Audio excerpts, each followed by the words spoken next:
Today, on another note. You have a very loose all the time. You have a loose pattern. You're in between, and I'm like roots. It's not the way we were raised. We are now learning to go back to our roots, but we were not raised that way. Mommy and Daddy, I am getting married.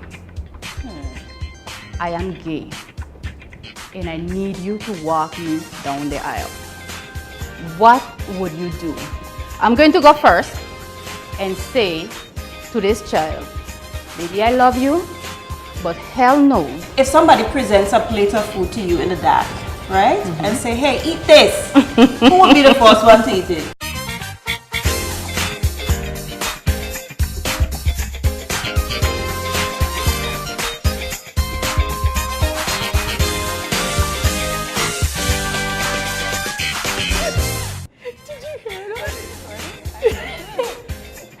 Welcome to On Another Note, which is not your average talk show, which is what you're watching right now, right? Ladies, how you doing? Good. How was your week? Busy week? Busy. Mine was a bit quiet. I'm on vacation enjoying some days. Oh, nice. Nice, B. Don't be too jealous. I'm home doing the usual. Don't be too jealous. I think I will do it for a I break just right came now. back from visiting the island of St. Kitts, so that was an awesome experience. Yes. Vacation or work? Next time, take us though. Next time, take us. No, I don't want to go, but But remember me.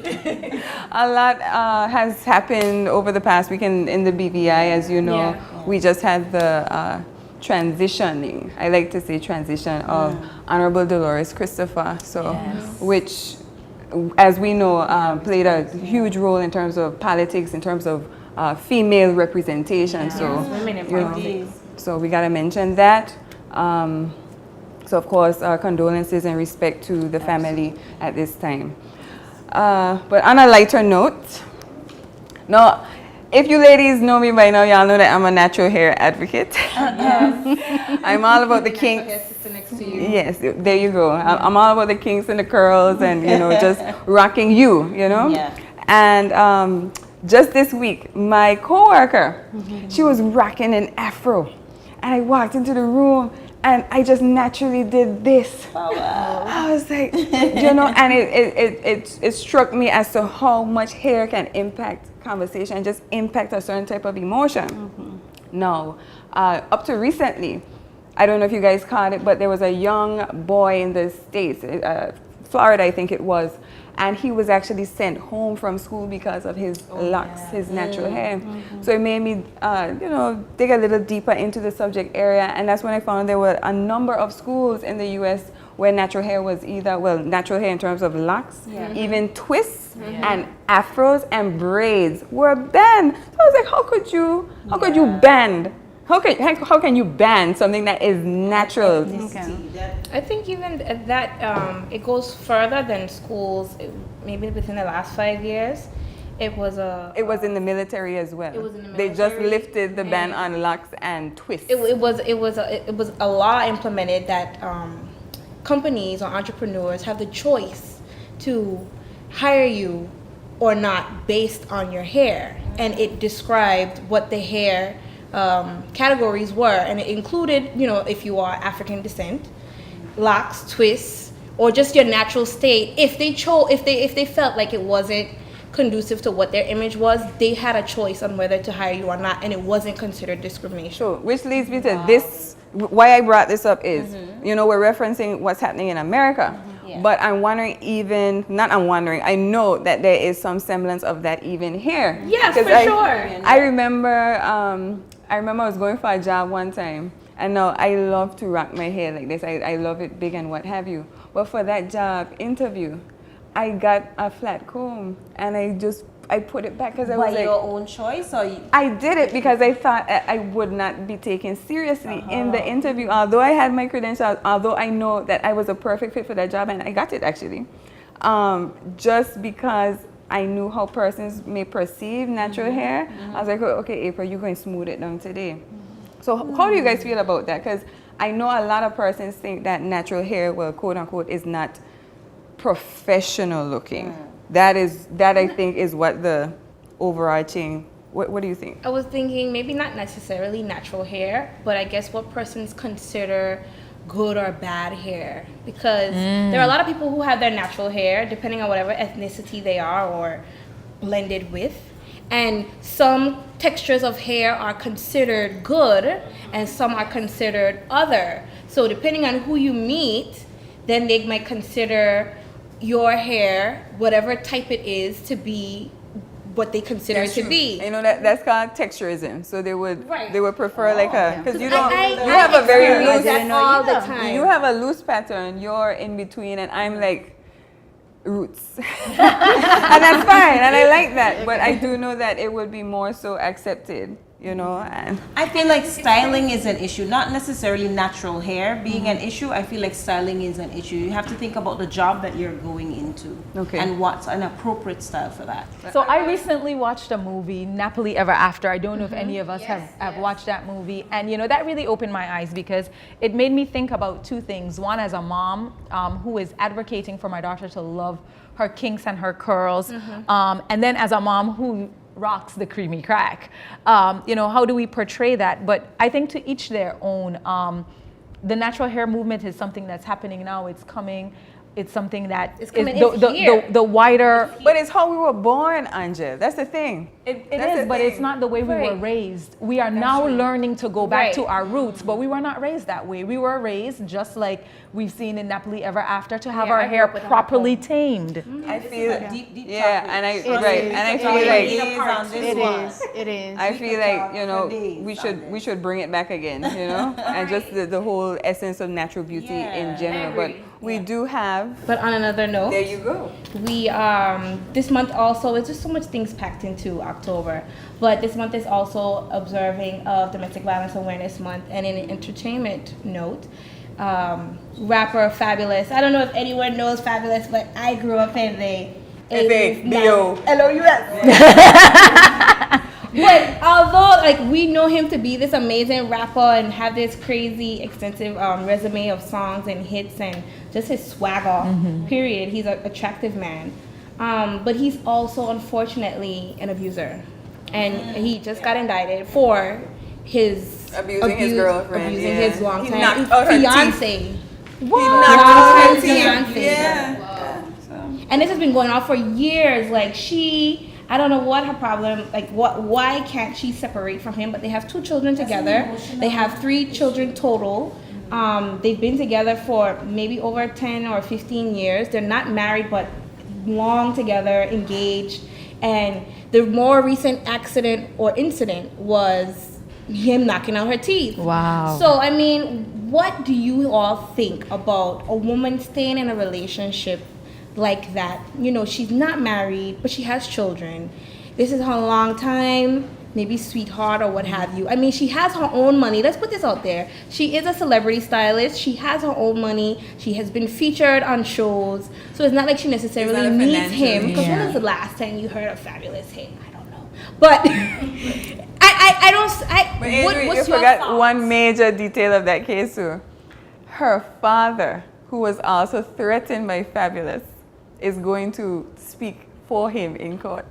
Yes. Wait, say what? Listen. That's what I was about to get They got back together after he knocked her teeth out. Maybe within a couple of weeks, they got back together. So they're together, they're honeymooning, they're taking family photos since the teeth incident. But that tells me Fabulous has an issue, but also the fiance has some terrible emotional issues. And sometimes when you've had some kind of past, an abusive childhood maybe, then one of the main issues is that you devalue yourself. You take less than what is acceptable. You settle a lot. And I feel like that's why she's compromising so much on that. Because money doesn't make you emotionally well. You have to actually seek help for that, and she needs to seek help. As a mother, I have to stand up for this and say no. You know, you are showing an example to your children.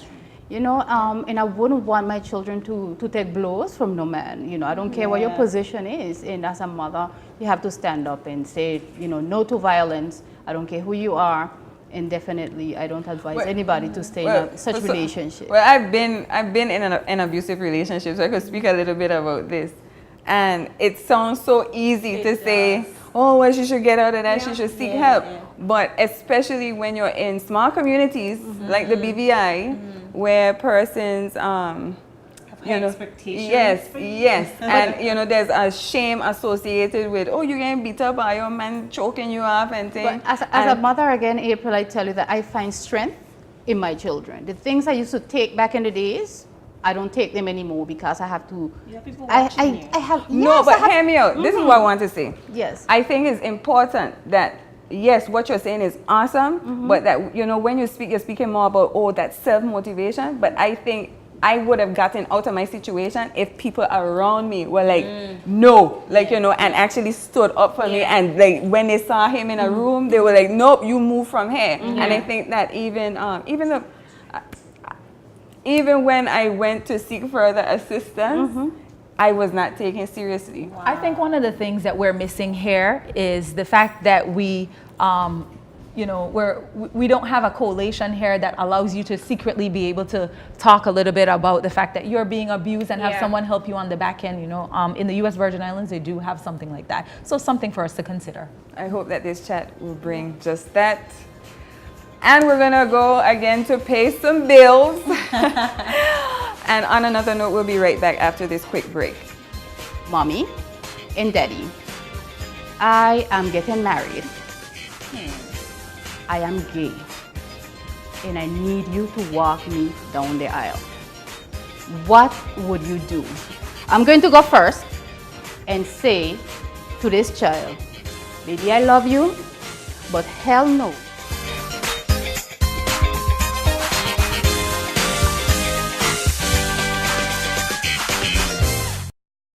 At Horizon Catering, we deliver the highest quality food, innovative presentations, and professional services. We know how important catering is to your event, so we cut no corners to ensure a satisfying and memorable event. We can turn your next event from the ordinary to the extraordinary. For the highest quality food, innovative presentations, and professional services, call Horizon Catering at 284-499-2132 or 499-2142. At Blossoms, our floral experts use their creative flair to design beautiful and exotic bouquets. We are the on-island wedding experts, and for boating enthusiasts, we can help you to add a touch of floral elegance, life, and color to your yacht, mega yacht, or super yacht. You can also find a wide variety of silk and dried flower designs, fresh cut flowers, local flowers, tropical blooms, fruit and gourmet baskets, chocolates, balloons, both helium and air-filled, various gift items, and an assortment of plush animals. With a floral experience spanning over 28 years, we have earned a reputation for excellence both locally and internationally. We've even worked with celebrities. At Blossoms, we continue to deliver smiles and watch our customers bloom.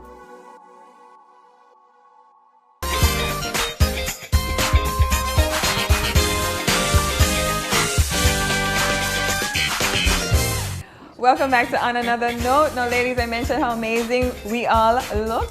Thank you. So we gotta give big ups to our stylists. Beautiful by Jasanay, Duo Collection by Nadia Winter, and of course Umi Fashions, in addition to She Likes VI. Thank you so much, and big ups again to Body Glam and Miss Sovi Faces. Yes, we feel very fabulous. Yes. On another note, let's get into the love note. Ladies, today I have a topic. It is more interesting than hot today. Okay. And we are going to create a scenario. Think about your child just getting back from college. And I don't want to think about that. listen, this child has a news to break. Mommy and Daddy, I am getting married. I am gay. And I need you to walk me down the aisle. What would you do?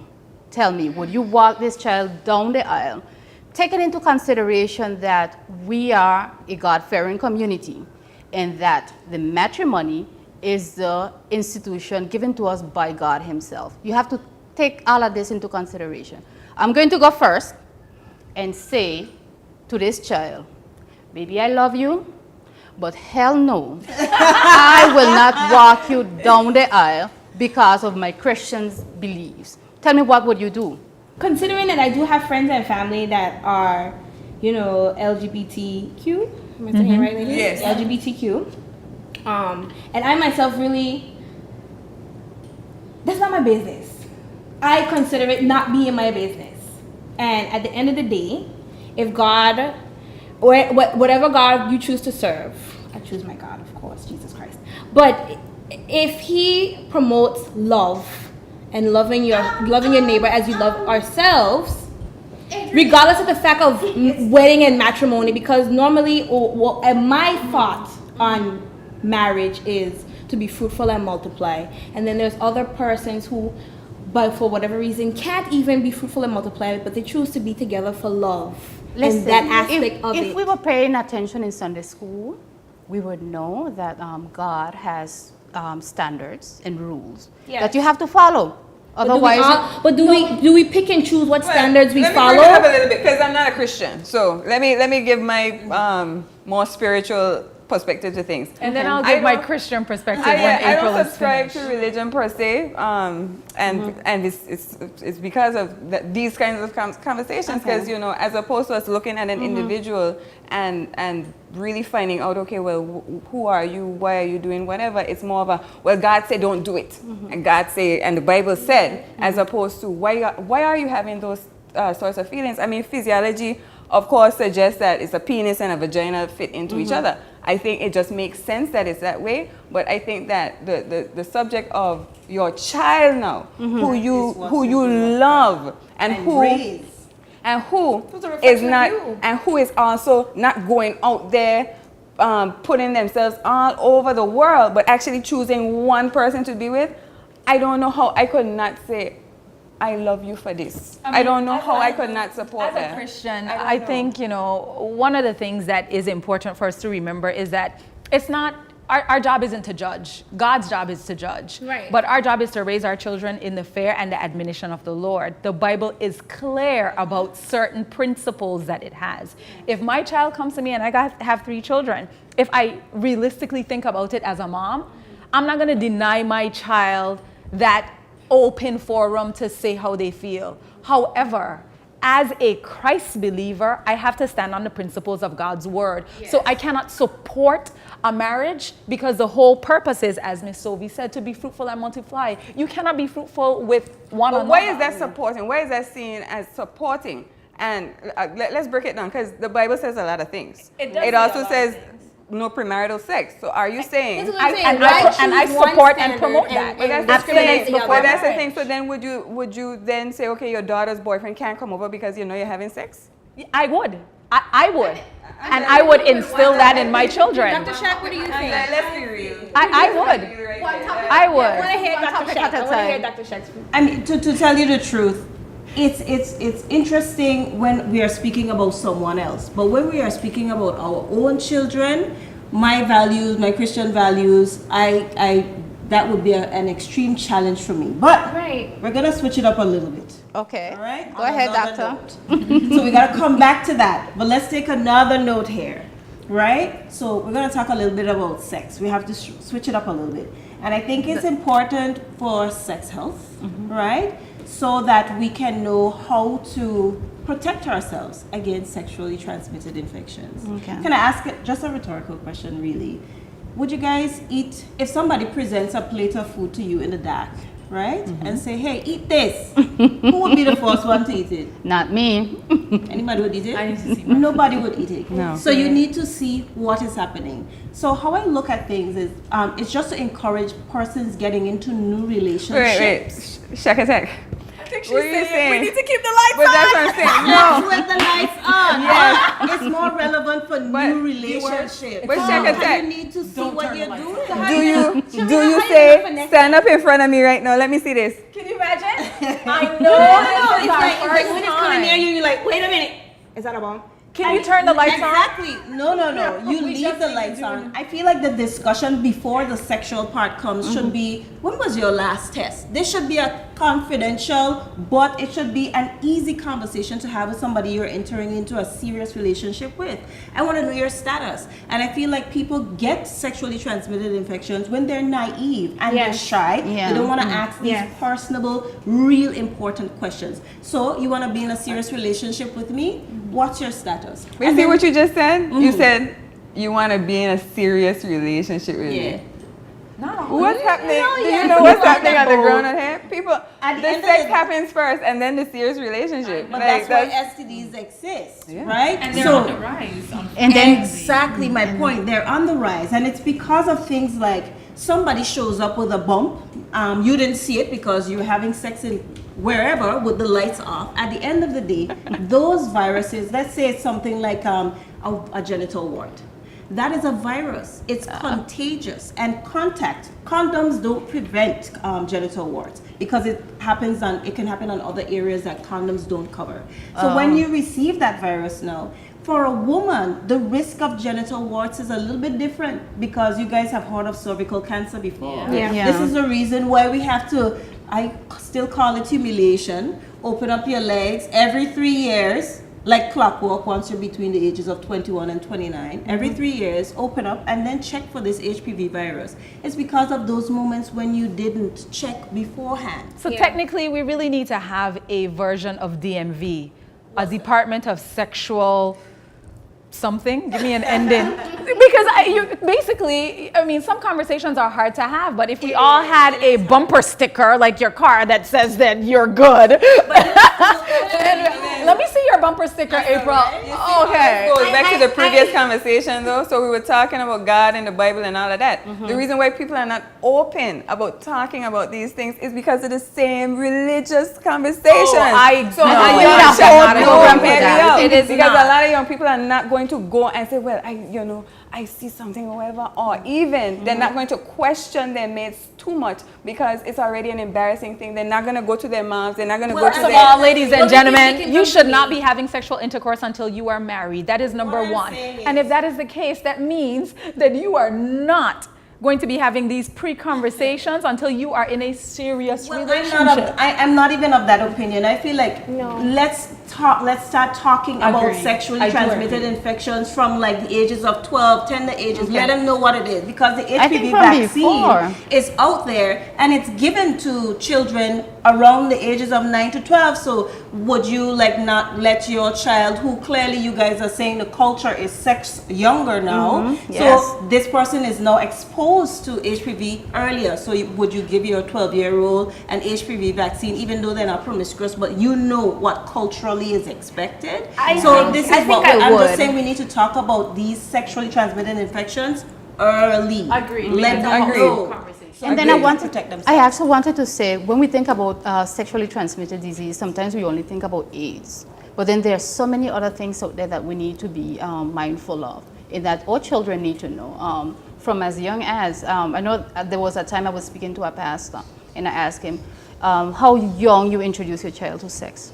As soon as they know he what said the part 7 is. years old. 7 years old is a prudent time in a child's life for them to be introduced to sex. So there you go. So let's talk about it more. I'm happy to have this conversation, but we gotta go pay some bills again. And on another note, we'll be right back.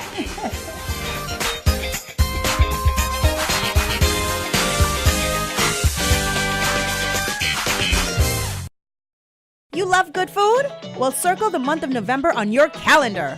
Why? The BVI invites you to the 5th annual BPI FoodFed. During the month of November, the BVI invites you to experience a collection of culinary experiences at the BVI FoodFed. Special menus at restaurants, catered events, and special culinary excursions, all in the BVI during the month of November. Gourmet for a Cause, October 27th. Taste of Tortola, November 3rd. Yost Pork Festival, November 11th. Anegada, November 23rd. And the Anegada Lobster Festival, November 24th and 25th.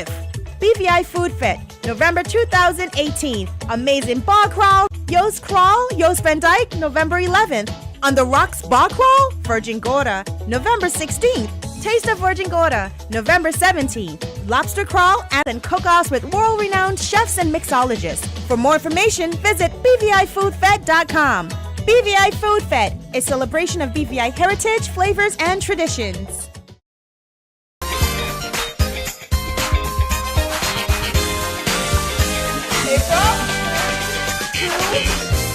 On another note, let's kick it to Angelle. Well, we're here at the Real Appeal Note. We're about to take a tour and see all the views. Follow me. Ladies, do you love the villa? Love it. The Golden Pavilion Villa. It is the Golden Pavilion, and we want to say a special thank you to British Virgin Islands Sotheby's International Realty for the opportunity for us to be in this gorgeous space. It is for sale, so if the key fits, it could be yours. A cool 5.5 mil. Real Appeal Note. And on another note, we'll be right back after this quick break.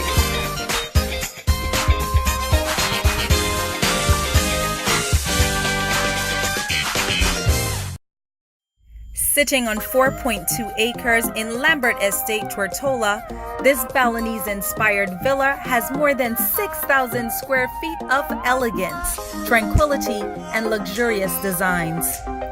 The single-family home includes 4 reception areas, 4 bedrooms, 4.5 bathrooms, an impressive great room, spacious library, a media room, and a state-of-the-art kitchen.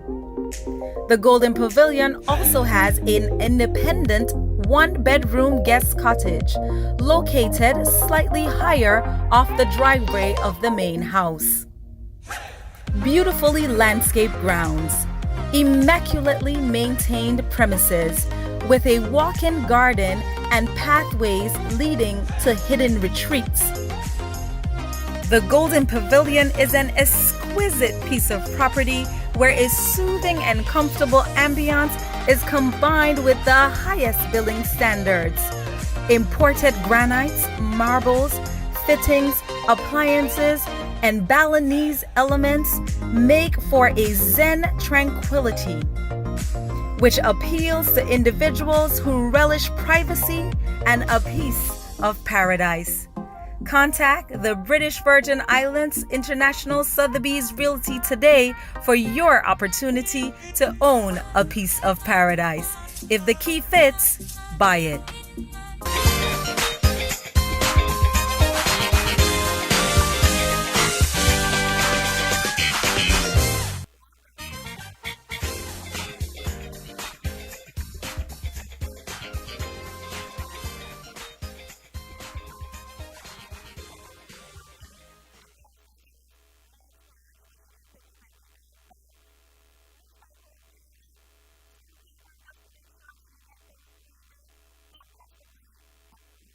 Well, that wraps up our ever so clever note. Ladies, quick fix, what do you think?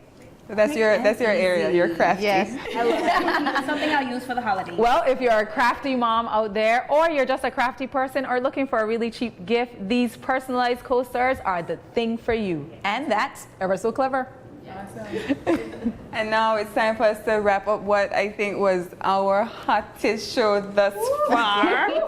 Like the discussions were just on point. I have to say that I got a little emotional in some areas, like, you know, some memories and, you know, some certain triggers. I was like, no, let's not do it this way. Of course, everyone is entitled to an opinion. Definitely. And I'm so happy that we can share our honest, unscripted opinions on another note. Yes. But I'm sure some of you may want to continue the conversations that we were having. So follow us on Facebook at ON Talk and tell us what you would like to add to the conversation and even some new topics that perhaps you may want to see us discuss. So I'm going to sign out now. Ladies, again, it was awesome. Thank you for watching today's show. On another note. Bye.